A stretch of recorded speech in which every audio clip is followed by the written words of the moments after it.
This Choircast podcast is brought to you by the Quantum Gospel of Mary and the Lost Gospel of Truth by Keith Giles. For nearly 2,000 years, Mary Magdalene has endured attempts to erase her from the Gospel of John, suppression of her gospel text, and even false allegations by the 6th century Pope of being a prostitute.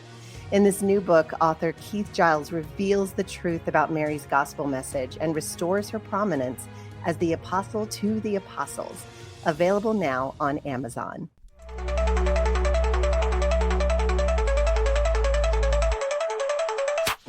Welcome to the Unbelief Podcast, your journey, actually our journey together beyond inherited beliefs to a spirituality that works for you.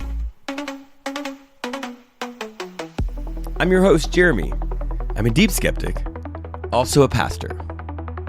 We can fix that later, right? No?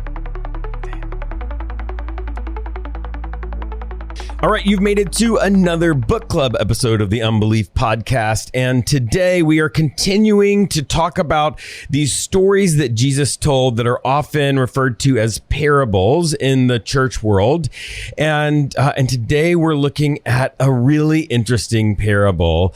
It's generally often called the parable of the 10 virgins, but I actually prefer the New Revised Standard Updated Edition's subtitle for this, which is the parable of the 10 bridesmaids. So I'm going to read that. It comes from the book of Matthew, chapter 25, verses 1 through 13. I'm going to read the whole thing so we get the narrative in our head. And then we're going to dive into the cultural background of this, because this is involving a wedding, and weddings are very much culturally tied. These are culturally defined and bound traditions, so that it changes a whole lot from century to century and culture to culture. And so this one is so fascinating. All right, so here's the parable.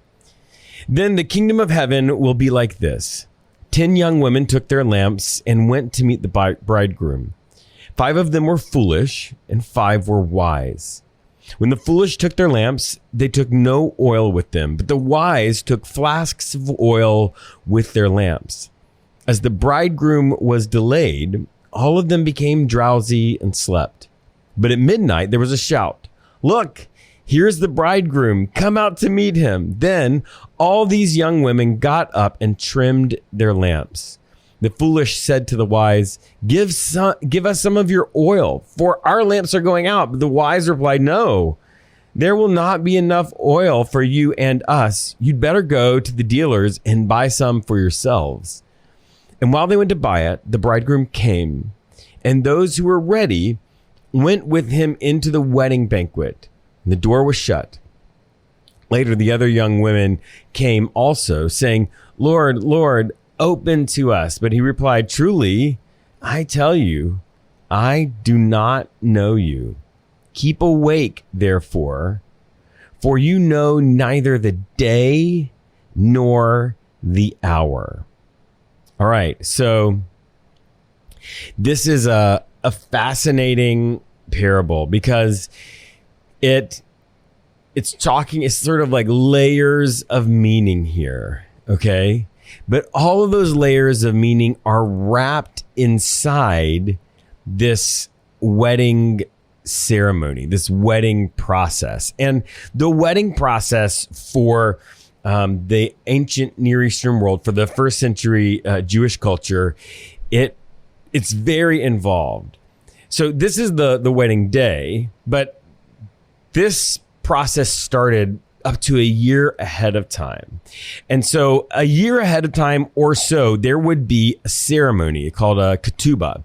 And in that ceremony, the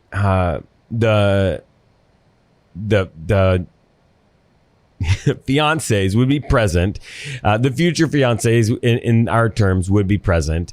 And the man's family and the woman's family would be there. The man's family would pay a dowry, a bride price to the woman's family, and thereby sort of solidifying the deal. There was this ceremony that involved wine and generally involved the groom, the future groom, saying to his future bride, to his fiance, I'm going to go prepare a place, and when I'm done, I will come and get you. And then the groom would go back to his father's house and begin preparing a place, begin building a place for him and his future spouse to live there. So this is something that's interesting. This is a concept called the Beit Ab. And the Bet Ab in this culture means, Bet means house and Ab is father. And so this is the house of my father. It was both a way to refer to your family, your lineage. Like I am Jeremy. People in my family would be called the Bet Jeremy. But it was also an actual house because families lived together in the family home. And when one of the sons was betrothed and then got married, they would live in a structure attached to the house of the father. That house would grow in size over the years. And so so he would literally be going to prepare a place, to go and build a house, a room onto the house that he and his bride to be would eventually live in. When that was finished, the marriage sort of would be scheduled and people would know when it was.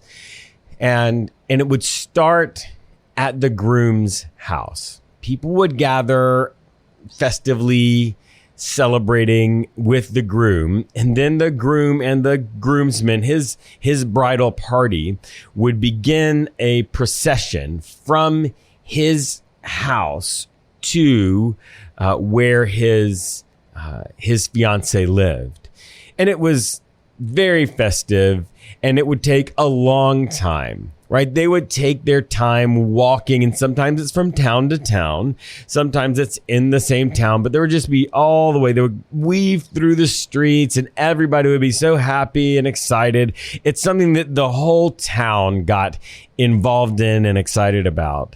And when it was that day, the bride would go with her bridesmaids and wait for the groom. It's interesting, this part about the lamps. And often, by the way, this is happening in the late afternoon, evening, just because of the climate and you don't want to do this in the heat of the day, right? Interesting thing here about the oil is that the oil, women were not supposed to walk alone outside. Because they could be in danger, or people could think bad things about them. Oh, where are they sneaking off to at night? And so whenever a woman in this culture walks from place to place, she would always have a lamp. It's interesting. The lamp was not something, is not something that they would put towards the ground to see the ground. It would actually be held up where their face was illuminated and people could see who they were and what they were doing. So anyway, they take their lamps, they would go to meet the groom and wait for him. And again, this is late afternoon, evening. The lamps would be lit, and apparently this groom took a long time. Maybe he lived far away. We don't get the details in this story. That's not important. And the bridesmaids fell asleep in the bride. And when they wake up, the oil, the lamps have burned out, and now it's time to light them again. And half of them just didn't bring enough. Like, they didn't anticipate, they weren't ready for something unexpected that could happen, right? They figured it would just be normal. And And so when the groom comes and meets the bride, then they're going to do a sort of reverse procession, although it will be more direct, back to the groom's house. And then there will be a celebration. But let's just be clear. It's not like the celebration at a wedding today. You go to a wedding, if it's a nighttime wedding, if it's the right time, you expect a dinner, all of the elements. Then there's toasts and music and dancing. And then it's over, maybe by 10 o'clock, maybe 11, maybe midnight. But the celebration for weddings in this culture lasted for days. Okay. Lasted for days. That's an important detail, because what we have here is just that first night, right? Just this thing, because they go back to the wedding banquet. The other bridesmaids apparently were able to find somebody to sell them oil, and they go right back. So this is not like days later. But what this implies, and a guy named Kenneth Bailey, he's a scholar, a biblical scholar that focuses on cultural background. A lot of what I'm saying is from his work. He said that what this implies, though, is that there will be an ongoing negotiation, right? They aren't going to be kept out forever. But this initial thing is like, wait, who are you? Like, I haven't met you people. Right, he hasn't met them because they weren't there when he arrived, right? And so this is going to be multiple days. The bride is going to come and say, like, no, these are the doofuses that didn't bring enough oil. Let them in, and that's that's another like important cultural point, because the reason I tell you all of this cultural information is because in order to understand what the writer of Matthew was meaning when he wrote down the story that he says Jesus told, in order to understand that, you have to understand the world that Matthew lived in, right? And because if you put this in modern day, where I live in the United States of America, I come to this with a very specific idea of what has happened, what this means, because of the way my culture celebrates weddings. And so these cultural pieces give us some really interesting insight. The first is that we're picking up the story here in the middle, right? 10 young women took their lamps and went to meet the bridegroom. It's in the middle. It's in the moment of the action, right? But everybody knows what's happened before this. They know about the ceremony to be betrothed. They know about the future husband building the house. Like, they know all of that backstory. We don't have to tell it. But it's important that when we enter the story, we're entering it in the middle, okay? And in the action moment. And so for us, we also have to say, okay, this parable on one level is about Jesus, and Jesus is the groom, and the bridesmaids and the bride are the people that received Jesus. At a deeper level, what Matthew and the early church would have also seen this as talking about Jesus and people that were continuing to hear this story, right? Which we can sort of extrapolate to us. Okay, so on the one level, Jesus and the people who actually received him in the first century, the idea here is that stuff has been going on before Jesus arrives, right? There is backstory to the Jesus story. And I don't just mean like the Old Testament. I mean for the several hundred years that led up to Jesus's moment of coming, of arriving. That's generally called the intertestamental period. That's the period before the last writing in the Old Testament and the first writing in the New Testament. But a lot of stuff had happened, including the Jews being able to take control of Israel and governing it and then losing control again. But that was like a military thing. And there's this expectation that the Messiah, when the Messiah comes, it will be a repeat of the Maccabean Revolution, right? But once and for all, the Messiah is going to come, grab control from the Romans, probably military, probably a lot of violence. That was the general thought and expectation. And that's important because that's what leads up to the moment where Jesus shows up. That's the expectation in people's minds. You and I know that's not what happened. And that's part of what's going on in this story. Because in this story, the bridesmaids, some of the bridesmaids, half of the bridesmaids were prepared for when the bridegroom did something unexpected, when he showed up really late, right? And then there were those that missed it. They weren't prepared for that. And that's what happens with Jesus arriving.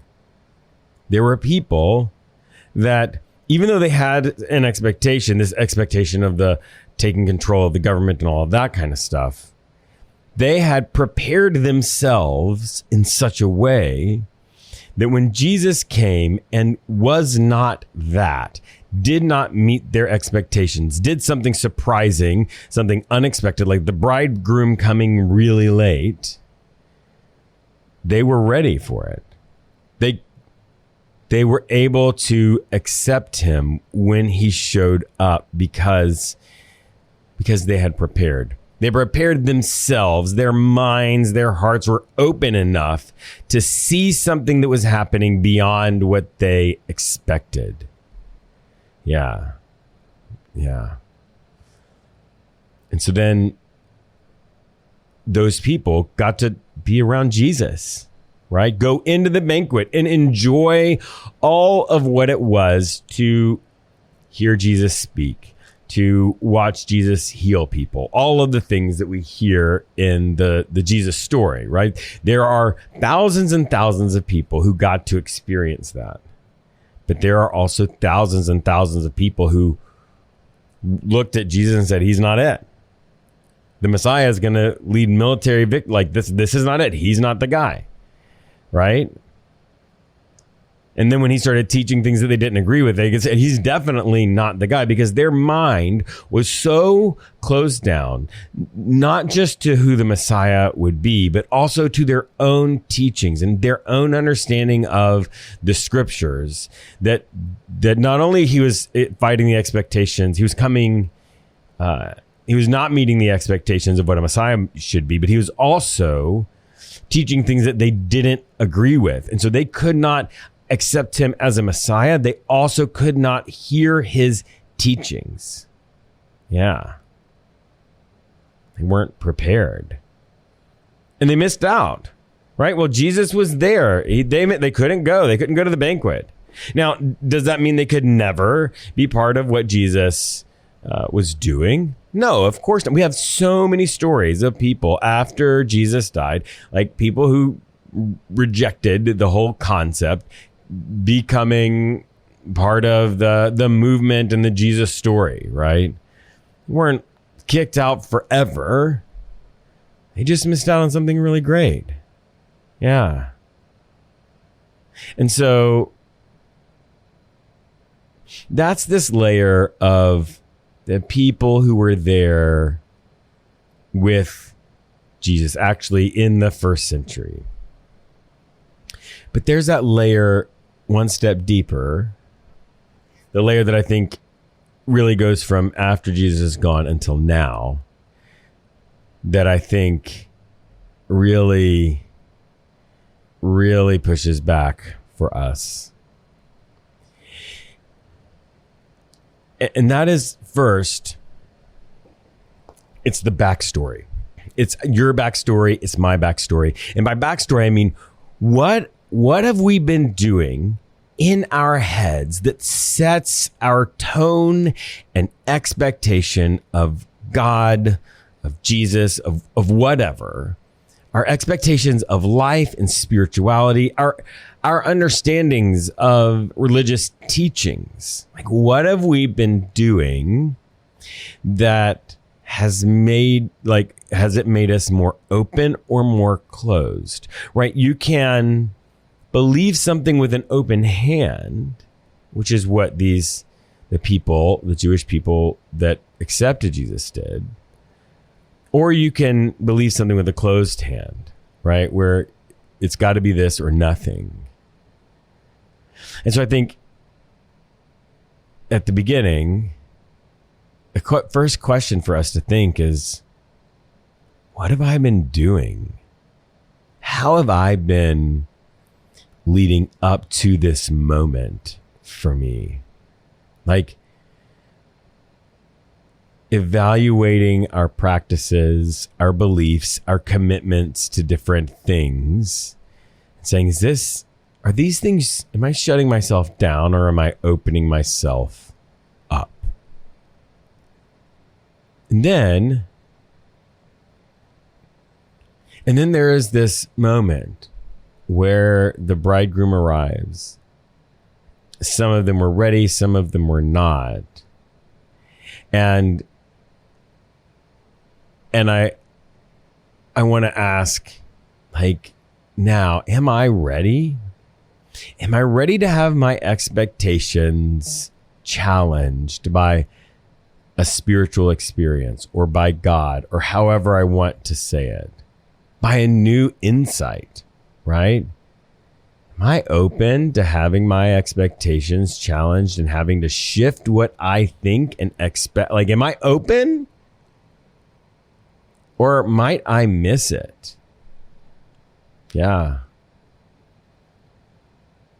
Have I prepared my lamp in such a way that it can get me to where I want to go?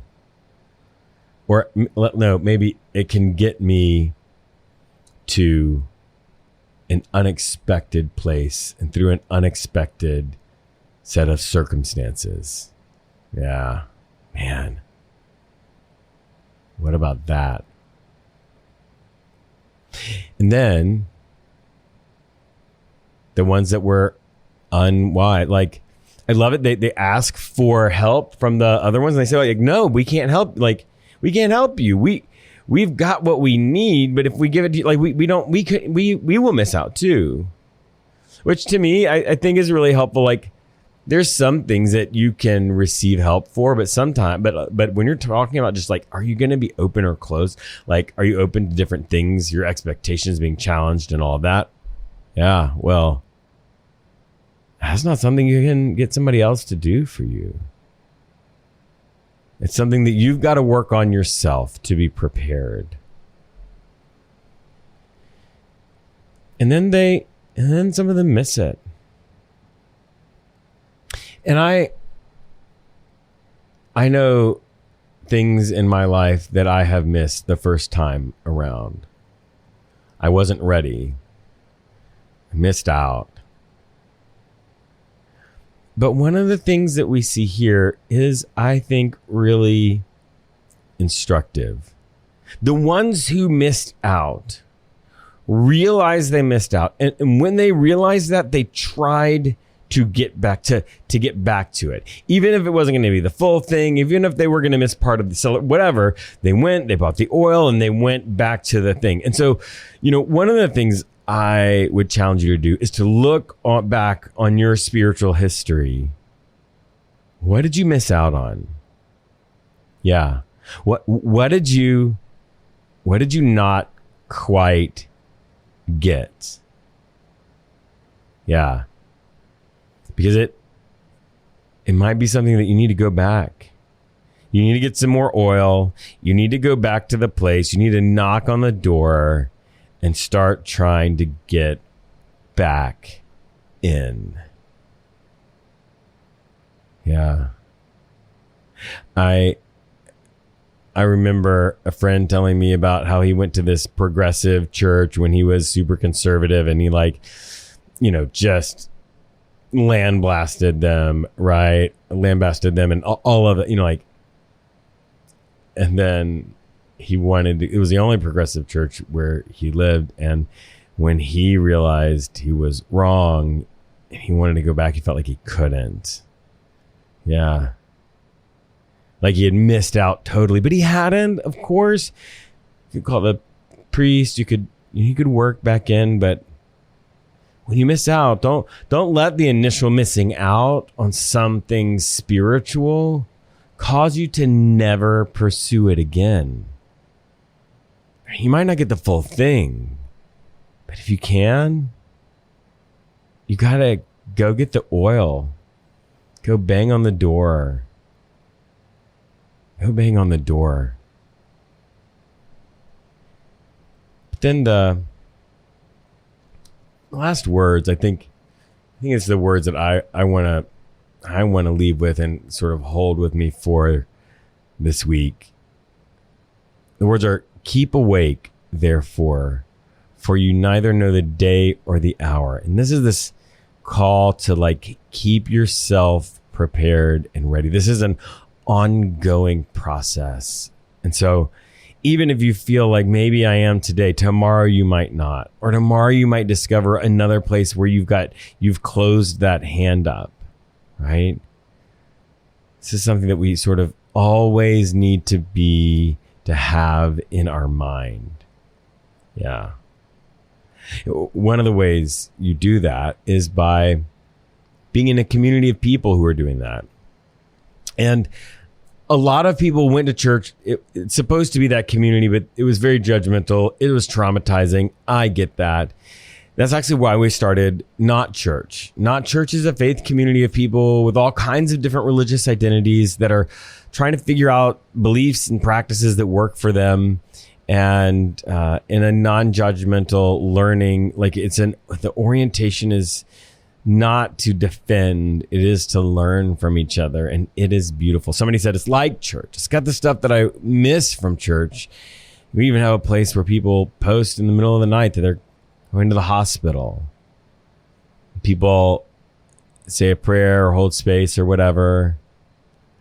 The person said it's all the things I wished from the church, but nobody's telling me I'm going to hell. I think you would love it. If you're interested in doing that, it's $3 a month. It's $3 a month because most of the people in our community have religious trauma over being manipulated out of their money. And so everything we do is pay for what you get.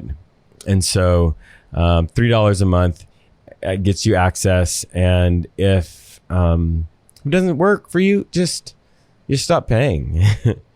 So yeah, I think you'd love it. Go to patreon.com/skepticpastor, patreon.com/skepticpastor. And you know what? Would you share this episode with a friend?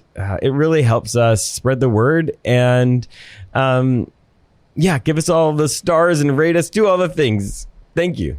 That's it. That's the podcast. Shout out to the Choir Network, to Patheos, to Matthew and Keith, who make everything happen. Now, get out of here. Go do something to make the world a better place. Okay? We'll see you next time.